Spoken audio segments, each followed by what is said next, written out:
Hey guys, welcome back to the channel. I hope everyone is doing okay. So today I thought it might be a good idea to maybe go over ULTY. This is another fairly popular yield max fund, and just like similar to the one I did for YMAX, I want to show something a little bit more realistic. So like what would happen if you put ULTY in your IRA like near around like the first day of trading. So according to my data, it was around February 29th. So like the current individual retirement account, the 2024 limit for people that are under age 50 is $7,000, and for those that are 50 and over is $8,000. So I kind of wanted to show what would happen if you bought at like different price points. So like if you bought like around like the open, the high, the low, the close, and then I did an average just to kind of be fair to like the typical average Joe or the average Jane investor. So on the first day of trading, like if you're under 50, you were able to buy 343 shares if you decided to put, like the full $7,000 into this particular ETF. Same thing for the ones that are over 50. So you might have started at 392 if you bought the open, and then so on and so forth. Like, so I try to show you like maybe you got lucky and you bought like at the low, you picked up 363 shares, and then same thing with for those over 50, you may have been able to pick up 415 shares, and then so on and so forth. So on average, people may have been able to buy between 352 shares to 403 shares. Again, that's on average. So if I scroll down a little bit, try to show what would happen if you decided to reinvest your distribution into additional shares. So I did like at 4 different intervals. So I try to do it at 25%, 50%, 75%, and then 100%. So around like March 18th, this is hypothetical, by the way, because I don't know if all brokers were able to receive like the distributions on like exactly like 9:30 Eastern Standard Time or earlier. But I'm just making the assumption that you were able to do so. So your individual results may vary a little bit. So then again, so the open, high, low, and close prices are over here on the March 18th line, and then the distribution was $1.07. So if you're able to reinvest like the distributions, you might be able to pick up like maybe additional like 5 to 6 shares, and then it showed like the updated share count for like the 25% level. So let me scroll down some more. So then you see like the effects of at the 50% level. So if you decide to like reinvest like 50%, these are like the dollar amounts. So you reinvested 50%, you get anywhere between like 10 and 12 additional shares. Sorry about the background noise. Lately, I guess because it's hot, like so a lot of unfortunately, folks might be having like heat stroke and things like that. So sorry about the ambulance noise. So updated share counts like for the 50% level, and then so on and so forth for like the 75% level. I'm just gonna like kind of pause at like each point in case you want to double check my figures or you want to jot some notes, whatever. So at 75%, you were able to reinvest.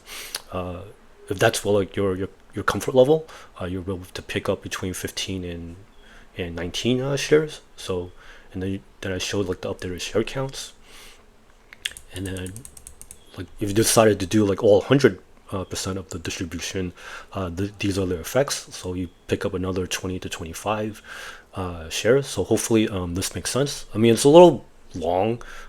It gets a little convoluted just because I'm showing like so many different variables, like if you're under 50 or over 50, and then like the different reinvestment points. So hopefully this won't get too crazy. Then it did the same thing for all the known distribution so far. So April 19th. Unfortunately, you also see like the price of YMAX. I mean, excuse me, ULTY kind of go down. In another video, I kind of go over like the different reasons why I think like the price performance has been so faulty. So distribution of $1.42 on April, and then again, if you decide to reinvest 25% of the distributions, you pick up another 8 to 11 shares. if I scroll down a little bit, at the 50% level, you can pick up anywhere between 17 and 21. Then I'm showing like the 75%, so 26 to 33 shares. And then if you decide to do like the 100%, you pick up anywhere between 35 to 44 shares. So let's see. I think everybody gets the idea. So like on May 17th, like you had a nicer distribution, so $1.28. The the price like kind of firmed up a little bit, and then at the 25% reinvestment level, you could pick up anywhere between 8 to 9 shares. 50% level, you pick up another between 16 to 19 shares. At 75%, you pick up between anywhere 25 to 30, and then you show like the the updated share counts is coming up nicely depending on if you reinvested or not. Same thing for like that at the 100% level, you pick up between anywhere to 34 to 42. So you can like your updated share count is like between 432 all the way up to 526. And then you see June 17th. Unfortunately, see like the share like kind of took a step back, but the distribution remained like over $1, so $1.13. So if you reinvested 25% of your distribution, you pick up between 8 to 9 shares. And then 50%, pick up between anywhere 16 to 20, and then 75% level, you get anywhere between 25 to 31.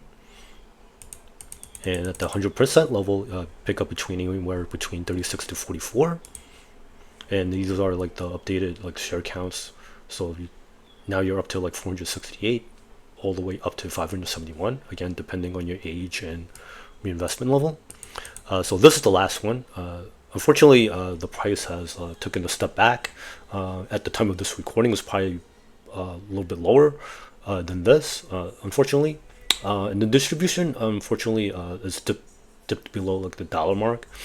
So at 25%, you can pick up between like another 79 shares. And then like the 50% level, you can get up to like 15 to 19. At the 75% level, you can pick up between like 25 to 32. So, and then like 36 to 45. So this is like if you decided to look up those share counts like between 504 to 616. And here's the bad news. So depending on your how much you decide to reinvest, you might have some bad news here, because like let's say you start up at $7,000. If you decide to only reinvest like 25%,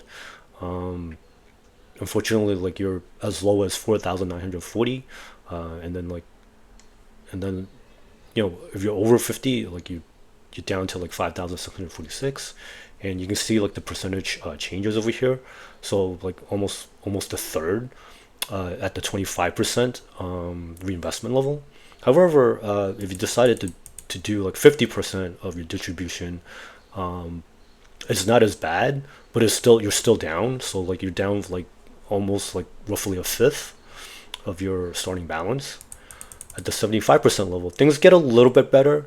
This is within like I think this will be a little bit more tolerable for some people. So if you're down like 14%, if you decide to reinvest like 75% of the distribution, I say tolerable. I mean, you're not exactly jumping up and down for joy, but it's not as bad as some people make it out to be.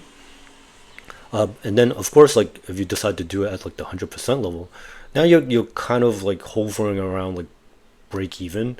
Of course, it doesn't feel great because you're still down some money. But if you decide to reinvest, it shows you two things. Like, so the more money that you put back in, the better off that you are. And then there's also, remember, this is in your individual retirement account, so you're limited to like how much you can put in. But in a taxable account, you might be able to do a bit better, just because if you're doing like a constant like dollar amount, like over the course of the year, there's a chance that you might be actually like ahead in terms of like overall distributions. So it's not the end of the world, but however, I still want to show you like what's like, you know, something that's a little bit more realistic, even with reinvestment. So like around like the 75% level, it's not that bad. If you decide to reinvest like 100%, you know, it's still tolerable, and there's a chance that you might be able to pull ahead over the course of the year. But of course, like there's obviously no guarantees. You know, because I tried to only show you like the two factors, like your age and how much you can contribute and how much you want to reinvest in terms of like the distributions. So you know your factors will kind of determine your results. So obviously, if you can put more money in, you're free to do so. Or like another thing that you could maybe consider, maybe not do everything all at once at the same time. Maybe kind of like divide like, you know, $7,000 divided by 12, and then kind of do it that way. That's up to you. Because I also just wanted to compare and contrast. So like YMAX, you were able to come out ahead, but for ULTY, unfortunately, you're not. So you know, all this data is available, you know, publicly from either the YieldMax website itself or from I use like the Thinkorswim platform because that's what I like to use. But of course, your broker should also have this data as well. And I would appreciate it if people would like and subscribe. Thank you very much for watching. I hope people make some good money out there, and I hope you learn something. So I'll see you in the next video. Bye now.